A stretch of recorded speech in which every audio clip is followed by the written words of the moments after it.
Good evening, everyone.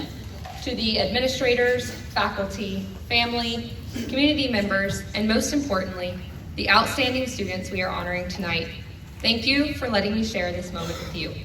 And I do have to ask, just really quickly, is there anyone who might be going to the University of Tennessee this fall in the room? That's okay. I will hold off on my 3.5-minute rendition of Rocky Top, and we will save that for another year. It is truly special to be back in Buncombe County, attending a banquet that I too sat at not that long ago. Like Mr. Anderson said, just 9 years ago, I was a Buncombe County Top Scholar as part of the AC Reynolds High School class of 2017. I remember the mix of nerves and pride, the weight of expectations on my shoulders, and that electric excitement about the future. Looking out at all of you tonight, with my parents once again in the audience, now joined by my husband, feels incredibly full circle. So I will be honest with you, when I sat down to prepare this speech, I Googled Top Scholar Banquet Keynote Speeches, in the hopes that it would spark some inspiration. One of the very first links that came up was last year's Buncombe County Schools Top Scholar Keynote Speech. And it just so happens that last year's guest is a professional speechwriter. So, if you want to hear a perfectly polished, highly motivational talk, I will happily send you that link, and you can watch it later tonight. But for now, you are stuck with me for the next little bit. But in all seriousness, I'm honored to be here with you tonight. I'm here as someone who sat exactly where you are, who chased big dreams, achieved a lot of goals, and eventually had to learn that achievement and identity are not the same thing. Tonight is about celebrating excellence. Take a moment and look around this room. You have all worked harder than most people your age will ever understand. You showed real discipline when no one was watching. You pushed through pressure, disappointment, exhaustion, and uncertainty. And you made the quiet, repeated decision to keep showing up and giving your very best, even on the days that you didn't feel like it. You are scholars, leaders, problem solvers, creators, and shining examples for every student coming behind you. Your accomplishments deserve loud applause, and I know we'll get to that later, and we are all incredibly proud of you. But while we celebrate tonight, I want to offer you an important reminder, and one that I wish someone had shared with me more clearly when I was sitting in your seat. Your value is not limited to your resume, and your future will not be defined by your GPA, a test score, or the name printed on your college acceptance letter. Yes, those will absolutely help shape your future, but what will ultimately define your life is your character, your curiosity, your courage, and the way you choose to use your gifts to lift up other people. I was a planner from a very young age, like I'm sure many of you are. From about the age of 4, my dream was locked in. I was going to be a veterinarian. In high school, I threw myself into everything that would get me there. I stacked as many AP classes as I could fit into my color-coded agenda. I played varsity and travel volleyball for 4 years. I volunteered at the school barn whenever I could. I stayed involved in clubs. I worked a part-time job, and I somehow maintained a social life. And all of it was aimed at one target: getting into the University of Tennessee and eventually into their College of Veterinary Medicine to become a large animal vet. And when I sat at this very banquet, I felt confident because I had done the work. I was attending the University of Tennessee in the fall as an animal science pre-vet major, and the plan felt solid, safe, and impressive. I could practically see my future unfolding exactly as I had drawn it on those perfectly organized spreadsheets. In my first year at Tennessee, I continued to do everything right. I joined multiple clubs, volunteered at the vet school, added a minor in nutrition, and became an ambassador for the College of Agriculture.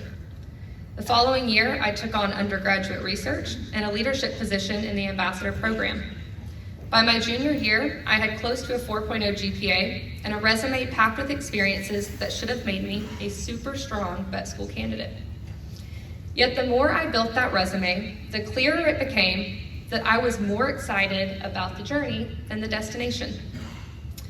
Being an ambassador showed me how much I loved working with people. My nutrition classes fascinated me just as much as my animal science classes. The research ignited a real passion for tackling the practical challenges facing the agricultural industry. And that's when the big question hit me, the same one that many of you guys might eventually face.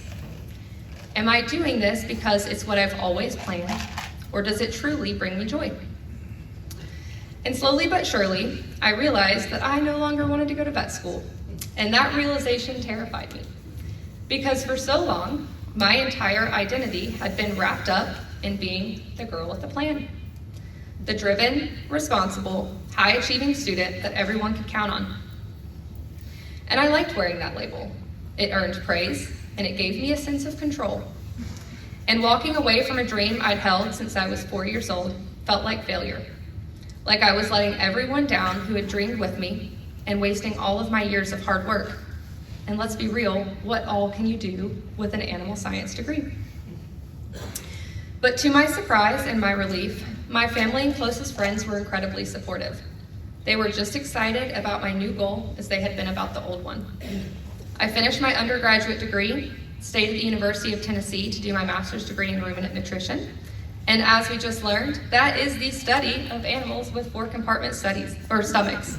So cows, sheep, goats, all the way up to a giraffe, and how their diet relates to their digestion, performance, and overall health.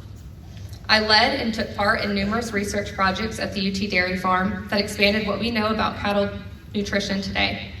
I was able to publish and co-publish these findings and share them at conferences around the country. And I connected with some of the most intelligent researchers in the industry. And today, I work for Purina Animal Nutrition, a company that has been known for over 130 years in the livestock industry for their science-based feed innovations.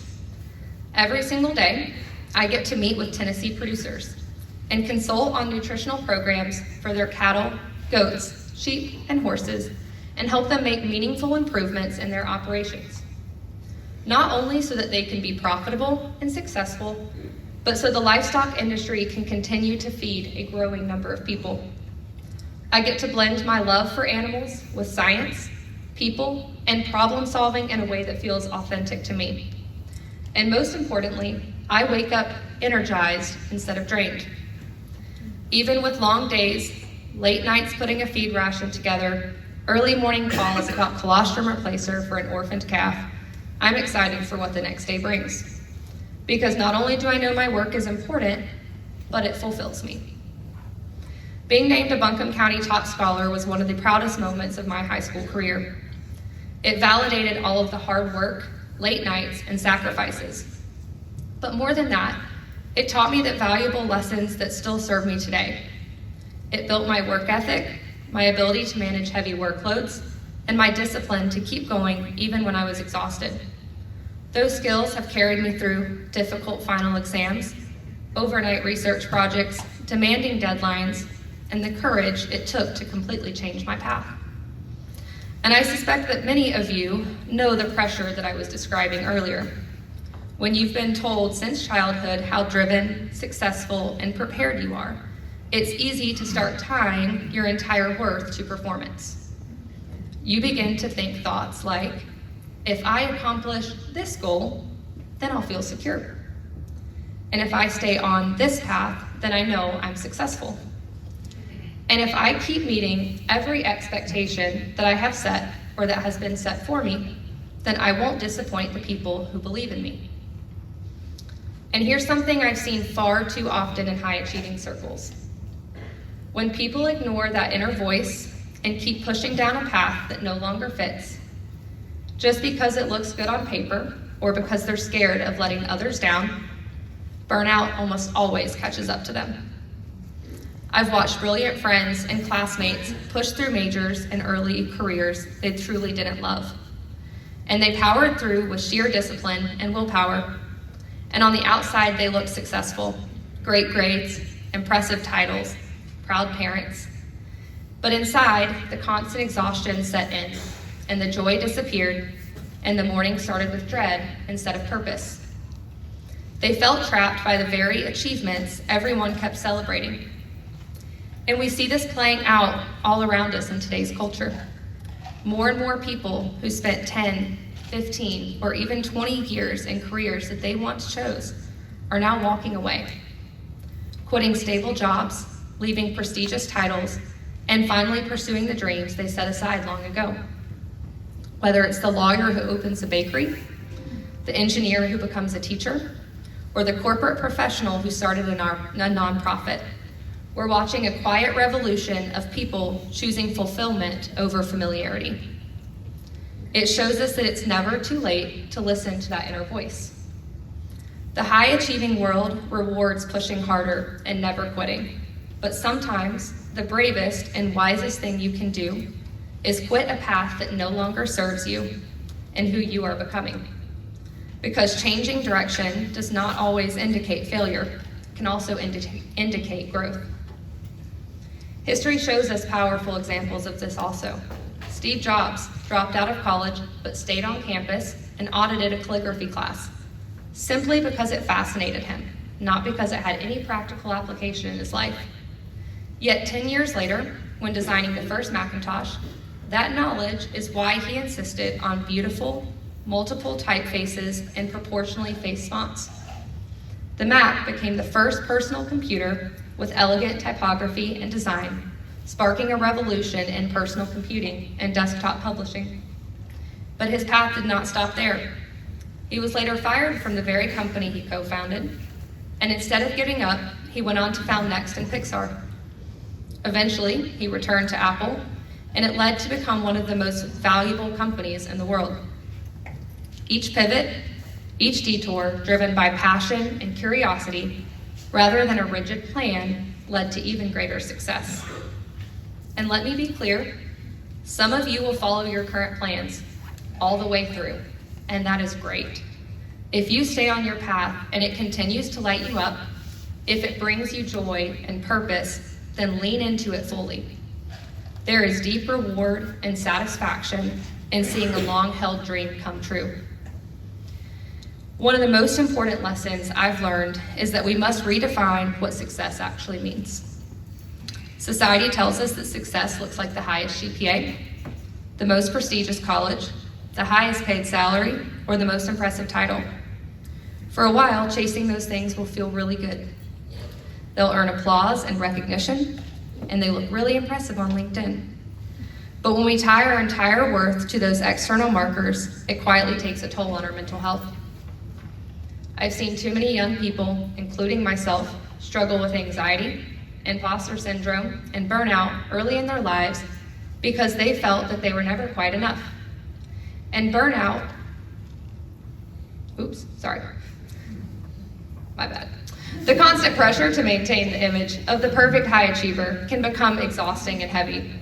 And when success is defined only by achievement and never by peace, joy, or well-being, we end up building lives that look impressive on the outside but feel hollow on the inside. Real success is far more personal. It's waking up most days excited about the work you're doing.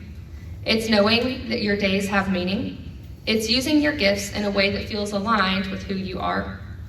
True success includes peace of mind. It includes the courage to rest when you need it. It includes the freedom to change direction without feeling like a failure. When you define success on your own terms, you free yourself from the exhausting chase of never enough. You give yourself permission to pivot, to grow, and to build a life that is rich with meaning, not just accomplishments. So here is my heartfelt message to each of you tonight. You are allowed to change. You are allowed to discover new passions. You are allowed to outgrow old dreams. And you are allowed to stay the course when it feels right. You are allowed to build a life that feels meaningful to you and not just impressive to everyone else. Your hard work, discipline, and achievements are real and valuable.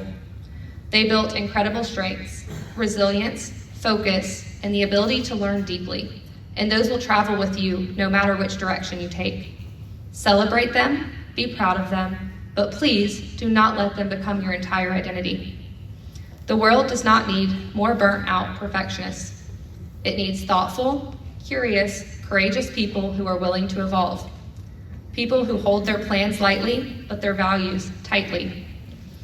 And as you head into college or the chapters ahead, keep the compass even when you redraw the map.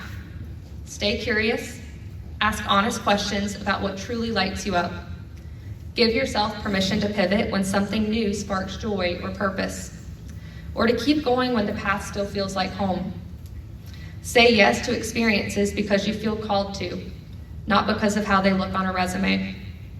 And on the days when the path feels unclear, be kind to yourself. Those uncertain days are often where the deepest growth will happen. To the families and teachers here tonight, thank you. Your love and support have brought these students to this moment. And one of the most powerful things you can continue offering them is room to grow. Room to explore new interests, to breathe, and to become the people that they're truly meant to be, even if the path looks different than the one they've originally planned. You have already proven that you can work hard and achieve at a high level. Now I challenge you to also listen closely to your heart, to adapt with courage when needed, and to measure your life by the depth of your character and the positive impact that you can create. You are so much more than grades, rankings, or awards. And while you have already accomplished so much, the best parts of your story are still ahead. Buncombe County Class of 2026 Top Scholars, congratulations. I am genuinely excited to see the surprising, meaningful, and wonderful lives that you will build. And as you move forward into the next chapter, remember the words of Steve Jobs. You can't connect the dots looking forward. You can only connect them looking backwards. So you just have to trust that the dots will somehow connect in your future. Thank you, and go Vols.